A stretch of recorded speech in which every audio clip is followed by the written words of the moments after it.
Ishemik insultning keyingi turi lakunar infarkt. Bosh miya qon aylanishi o'tkir buzilishining natijasida kelib chiqadigan infarkt o'choq shakllanishi bu lakuna deb ataladi.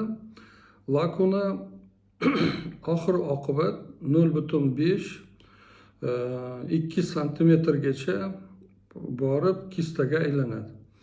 Gistologik tekshiruvlar ko'pincha shuni ko'rsatadiki, arterial gipertoniya bilan og'rigan bemorlarning rivojlanadigan qon tomir zararlanishining o'ziga xos turini, kichik penetrlangan arteriyalarning lipoglialinoz holatini aniqlanadi.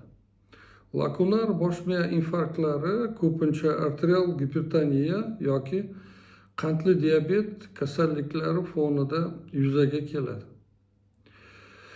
Bu 1901 fransuz nevrologi Pierre Marie tomonidan tasvirlangan.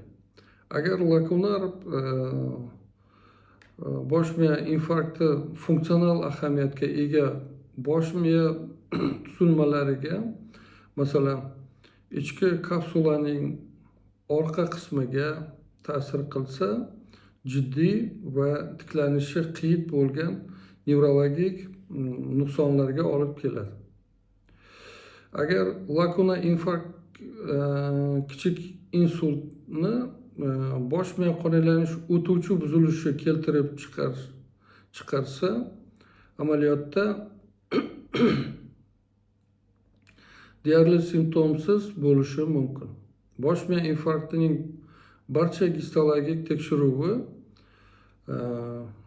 bosh miya to'qimasida ishemik o'zgarishlarni, ishemiya tufayli nerv hujayralarining o'limi va neyrogliyada nekrobiotik o'zgarishlarga olib kelishini kuzatganmiz. E'tiboringiz uchun rahmat. Kanalimizda qoling.